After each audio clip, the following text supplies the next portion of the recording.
नमस्कार दर्शक बंधु, आज चलतु जानिबा माणवसार शेष पाळी ओषा आमे केमिति करिबा, केउ विधि विधान रे करिबा, आउ शेष पाळी रे तीन धूपरे मां को कोन भोग लगैबा। शेष पाळी रे आमे जो माण उद्यापन करिबा तार विधि कोन रहिछि, भोग आमे कोन लगै कि माण को उजेइबा, आउ मांकर समस्त पूजा सामग्री कोन कोन रहिबा से विषय मध्ये आज आमे जानिबा। 2024 मसीहार मार्गशीर मासर शेष गुरुवार डिसेम्बर 12 तारिख रे पड़ुअछि।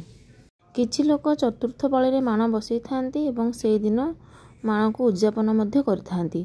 आउ किछि लोक प्रति गुरुवार माण बसई थांती एवं ताकु माण को उद्यापन मध्य करथांती। समस्तक घरे अलग अलग नीति नियम रहिछि एवं समस्त निज निजर घरर परंपरा को मानि माणबसा गुरुवार संपूर्ण करथांती। एवं किछि लोकंकर एमिति भी अछि, से माने मार्गशीर मासरे तो माण बसंती किंतु माघ मासर प्रथम गुरुवार रे से माने माण बसैकी माणर उद्यापन करिथांती। जेतेबेले पूजा कले मध्य शेष पाळी रे उद्यापन करा जाय थाए। मांकर पूजा विधि विधान रे करिबा परे शेष पाळी की उजुआ पाळी कुहा जाय बा शेष पाळी रे मांकर उद्यापन करा जाय थाए। तेणु आसंतु जानिबा मार्गशीर मासर शेष गुरुवार आमे जेतेबेले मांकर उद्यापन करिबा सेतेबेले तार विधि विधान कोन रहिछि, मां को तीन धूपरे आमे कोन भोग लगैबा, आ मांकर पूजा सामग्री कोन रहिछि एवं मां को उद्यापन करिया समय रे बा मां को उठेबा समय रे आमे कोन भोग लगाई मां को उद्यापन करिबा।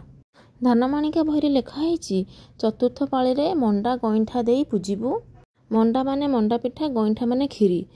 मंडा पिठा आउ गईंठा पिठा करिबा आमे सेदिन चतुर्थ पाळी रे, ता सह धूप दीप नैवेद्य देई आमे मां को सेदिन पूजा करिबा। एई भोगटी हमर दिन बेलर द्विपहरर अन्य सब सुस्वादु पदार्थ सहित मंडा आउ गईंठा रहिबा निहाती दरकार। आउ जेतेबेले मां को आमे उठेबा सेतेबेले कोन भोग लगेई मां को आमे उठेबा।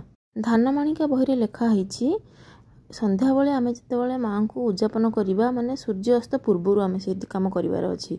आ सेतेबेले आमे मंडा पिठा आ गईंठा बा मंडा आ खीरी भोग लगेई आमे मां को उद्यापन करिबा। सकाळु सकाळु मार्गशीर मासर जो दिन उद्यापन अछि से दिन आमे हळदी पानी रे गाधेई अलता लगे नुआ वस्त्र परिधान करिकि आमे पूजा घर को जिबा। ता पूर्वरु आमे टिके गंगा जल निज देहरे छिंची दबा आ घरर चारिआडा मध्ये गंगा जल आमे जेमति छिंचिकि पवित्र करथिबा। मांकर माण बसैया पूर्वरु आग निजर शुद्धि करिबा। बुधवार दिन आमे समस्ते घर को धुआ सफा करी दांडरे नाली माटी लिपि सेठी आमे पूर्व दिन संध्यारू अरुआ चाउल को बाटी सेथिरे आमे झोटी दे देथिबा। जो दिन माणवसार शेष पाळी से दिन सकाळु सकाळु आमे सूर्य उदय हेई आसुथिबे किंतु सूर्य उदय हेई नथिबे, टिके टिके अंधार थिबो। आमे समस्त सामग्री नै दांड को जिबा। दांडरे प्रथमे आमे पूर्ण कलश स्थापन करिबा। कलश स्थापन करिबा अत्यंत शुभ होइथाए। तापर कलश स्थापन कला परे आमे कलशर पूजा मध्ये करथिबा। आ आमे कलशटा केमति स्थापन करिबा सुनंतु। प्रथमे धान रखिदेबा, किछि धान ऊपर कलश रखिबा, कलश रे किछि पवित्र जल रखिबा। नले आपनक पाखे यदि किछि पवित्र जल नाही ताहाले नॉर्मल जल रे आपन टिके गंगा जल मिसेई गिरी कलश रे आमे भरि दबा। कलशटी माटीर होइथिले अत्यंत शुभ, नले आपन पितल किबा तंबार ढाळ मध्ये व्यवहार करि परिबे। ता ऊपर आमे आंब पत्र रखिबा 5 पाखुड़ा विशिष्ट 10 पाखुड़ा विशिष्ट। ता ऊपर फूल रखिबा। फूल ऊपर 10टी अक्षत एवं दुब बरकोली पत्र सिंदूर चंदन हळदी देई आमे एही परि भाबरे कलश को स्थापना करी कलश को पूजा करिबा। कलश पूजा करिबा पूर्वरु आमे से स्थान को पंचामृत छिंचिकिरी ताको पवित्र करिबा। तापरे कलश पूजा समय रे मध्य आमे दीप लगेई आमे सब बेले घियर दीप व्यवहार करिबा। घिय दीप लगेई कलश को बंदेई तापरे आमे वर्तमान घर को जिबा। घरे वर्तमान आमे मां को स्थापन करिबा। तेबेले आमे दांड पूजा सारी ठाकुर घर को प्रवेश करिबा। प्रथमे धूप दीप देई से जगह को शुद्ध करिबा एवं एक कलश स्थापन करिबा। कलश रे आमे पंचदेवता को आवाहन करिबा। कलश आमे जेउ जगह स्थापन करिबा कलश तले किछि हळदिया चाउल कि धान दबा। कलश रे जल सहित किछि पवित्र जल माने गंगा जल मिसेई से जल रे आमे सुनार किछि कॉइन थिबो जदि आमे से भितरे पकेइबा, नले रूपा कॉइन पकेले भी चलिबो। तापर सेठी दुब बरकोली पत्र मध्ये से भितरे आमे पकेइ परिबा। किछि हळदिया चाउल लवंग गुजराती सुगंधित फूल ए सब पकेइकी आमे कलश ऊपर आंबडाला रखिबा। आंबडाला ऊपर नड़ियाटिए कि पइडटिए रखिबा। ता ऊपर आमे पइता रखिबा दुब बरकोली पत्र एसबू रखा पुष्प दबा 10टी अक्षत दबा ता उपरे गोटे नालीर सालुकना कि हलदिर सालुकना आम घोड़े कलश को आम पूजा करवा पंचामृत किसी छिंचा पूजा स्थान में एवं पूजा घरे आम कि पंचामृत छिंचिक से जगह को शुद्ध करवा।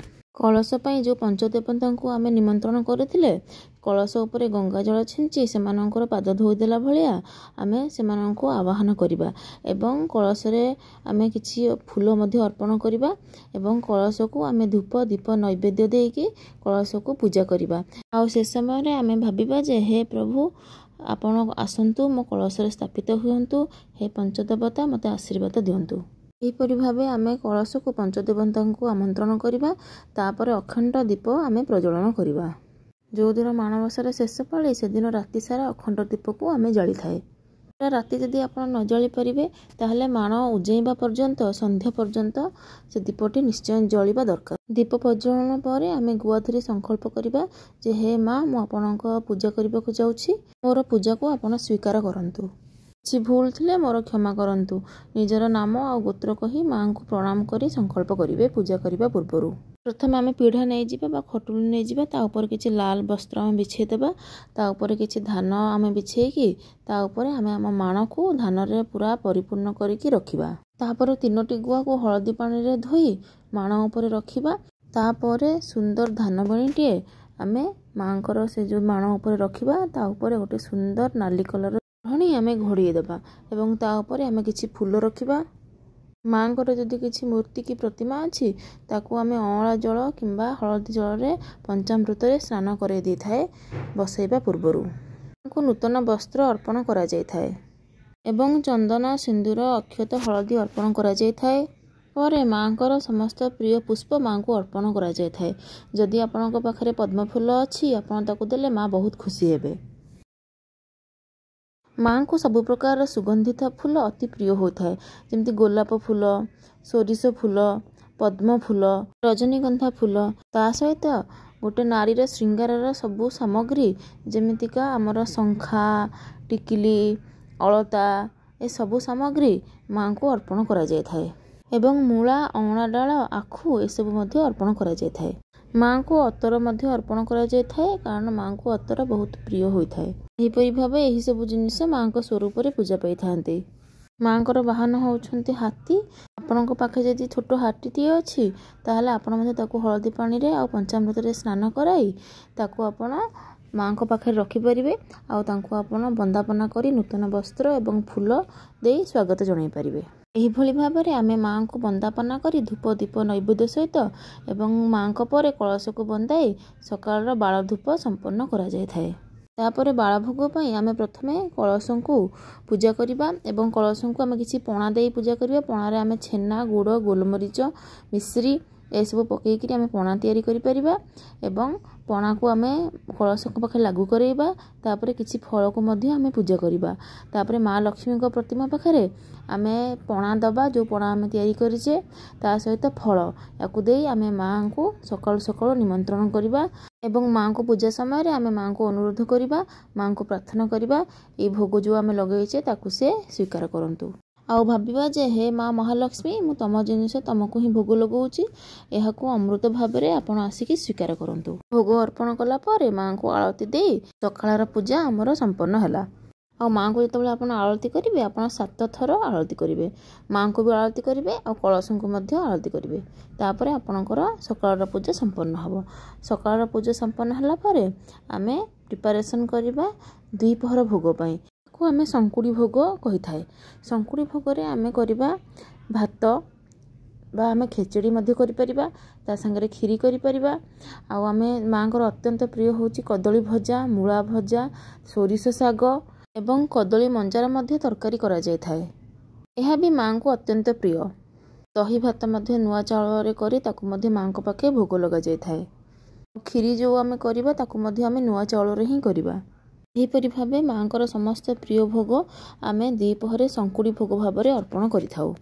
एवं पिठा भितरे काकरा बरा चकुली पोड़ पिठा बुढ़ा चकुली चंद्रकांति दही बरा पिठा बरा एहीपरि भाव में विभिन्न प्रकार पिठा आमे करि परिबा। मोर जतिकी सामर्थ्य अछि से अनुसार आमे ए सब भोग तैयारी करि परिबा। ଏହା ପରେ ଆମେ ପିତୃପୁରୁଷଙ୍କ ପାଇଁ ସେଥିରୁ ଟିକେ ଟିକେ ଭୋଗ କାଢ଼ିଦେବା ଆଉ କିଛି ଭୋଗ ଆମେ ଅଗ୍ନି ଦେବତାଙ୍କୁ ସମର୍ପିତ କରିବା। ତାପରେ ଆମେ କଦଳୀପତ୍ର ମାଙ୍କର ଅତ୍ୟନ୍ତ ପ୍ରିୟ, ସେଥିପାଇଁ ଆମେ କଦଳୀପତ୍ରରେ ଯାହା ଆମେ ରୋଷେଇ କରିଥିଲେ ଖେଚେଡ଼ି, ଭାତ, ଦହି ଭାତ, ଆମର ସୋରିଷ ଶାଗ, ଖଟା, କ୍ଷୀରି, କଦଳୀ ଭଜା, ମୂଳା ଭଜା, ତରକାରୀ ଆଉ ଯେସବୁ ପିଠା ଆମେ କରିଥିଲେ କାକରା ପିଠା, ଆମର ମଣ୍ଡା ପିଠା, ବରା, ମିଠା ବରା, ଚକୁଳି, ବୁଢ଼ା ଚକୁଳି, ଏସବୁ ପିଠାକୁ ଆମେ କଦଳୀପତ୍ରରେ ସାଇତି କରି ରଖି ନେଇକି ମାଙ୍କ ପାଖେ ଭୋଗ ଲଗାଇବା। ଏବଂ ମଧ୍ୟାହ୍ନ ଭୋଗ ଦେବା ପୂର୍ବରୁ ଆମେ ଧୂପ ଦୀପ ସହିତ ମାଙ୍କୁ ପୂଜା କରି ତାପରେ ମଧ୍ୟାହ୍ନ ଭୋଗ ଆମେ ଅର୍ପଣ କରିବା। ଆଉ ମଧ୍ୟାହ୍ନ ଭୋଗ ସବୁବେଳେ 11ଟାରୁ 2ଟା ଭିତରେ ଆମେ ମାଙ୍କୁ ଅର୍ପଣ କରିବା ଉଚିତ। ଏଇ ଯେଉଁ ଭୋଗ ଆମେ ଲଗାଇବା ଆମେ କଦଳୀପତ୍ରରେ ମାଙ୍କ ପାଇଁ ରଖିବା, ଆଉ ଗୋଟେ କଦଳୀପତ୍ରରେ ଆମେ କଳସ ଦେବତାଙ୍କ ପାଇଁ ରଖିବା। 2ଟା କଦଳୀପତ୍ରରେ ଆମେ ନେଇକରି କଳସ ଦେବତାଙ୍କ ପାଖେ ରଖି ପୂଜା କରିକି କଳସ ଦେବତାଙ୍କୁ ଭୋଗ ଦେବା। ମାଙ୍କ ପାଖେ ରଖିକି ମାଙ୍କୁ ଧୂପ ଦୀପ ନୈବେଦ୍ୟ ଦେଇକରି ମାଙ୍କ ପାଖେ ତାପରେ ସେ କଦଳୀପତ୍ରକୁ ରଖିକି ସବୁ ଭୋଗ ଆମେ ଯେଉଁ ବାଢ଼ିଥିବା ତାକୁ ଦେଇକି ମାଙ୍କୁ ପୂଜା କରିବା ଏବଂ ମାଙ୍କୁ ଆମେ କହିବା, ହେ ମା, ତମ ଜିନିଷ ମୁଁ ତମକୁ ଅର୍ପଣ କରୁଛି, ମୋର ଏଇ ଜିନିଷକୁ ଆପଣ ସ୍ୱୀକାର କରନ୍ତୁ ଆଉ ମୋ ଉପରେ ଆପଣଙ୍କ କୃପା ସବୁବେଳେ ବର୍ଷୁଥାଉ। ତାପରେ ଭୋଗ ଦେଲା ପରେ ଆପଣ କ'ଣ କରିବେ, ଜଳ ନିଶ୍ଚୟ ମାଙ୍କୁ ଆଉ କଳସ ଦେବତାଙ୍କୁ ଦେବେ। ଆଉ ଭୋଗକୁ ଆପଣ ଯେତେବେଳେ ମାଙ୍କୁ ପୂଜା କରିବେ ସେତେବେଳେ ଅଲଗା ଟିକେ କଦଳୀପତ୍ରରେ ଆପଣ ଚଣ୍ଡ ଭୋଗ ମାଙ୍କ ପାଇଁ ଏବଂ କଳସ ଦେବତାଙ୍କ ପାଇଁ ମଧ୍ୟ ବାହାର କରିକି ରଖିବେ। ଆମେ ଚତୁର୍ଥ ପାଳିରେ ମାଙ୍କୁ ଉଦଯାପନ କରିବା ଏବଂ ସନ୍ଧ୍ୟା ସମୟରେ ଭୋଗ ସମୟରେ ଆମେ କ'ଣ କରିବା ଚାଲନ୍ତୁ ଜାଣିବା।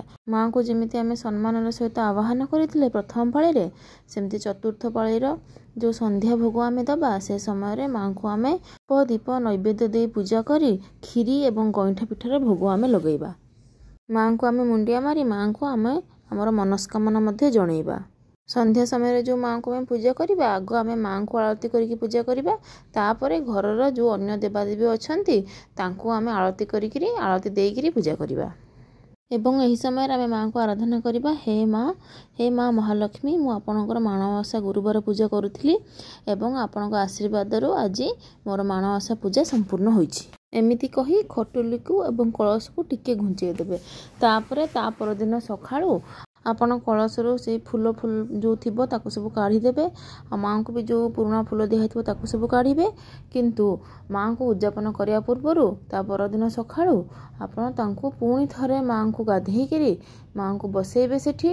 ତାପରେ ତାଙ୍କୁ ପୁଣି ଫୁଲ ଧୂପ ଦୀପ ନୈବେଦ୍ୟ ଦେଇକିରି ଯେମିତି ପୂଜା କରିଥିଲେ ସମ୍ମାନର ସହିତ ସବୁ ଗୁରୁବାରରେ, ସେମିତିକା ଆପଣ ଶୁକ୍ରବାର ଦିନ ସକାଳୁ ମାଙ୍କୁ ପୂଜା କରିବେ। କଳସ ଦେବତାଙ୍କ ଉପରେ ମଧ୍ୟ ନୂଆ ଫୁଲ, ଦୁବ, ବରକୋଳି ପତ୍ର, ଚାଉଳ ଏସବୁ ରଖିକି ତାଙ୍କୁ ମଧ୍ୟ ପୂଜା କରିବେ।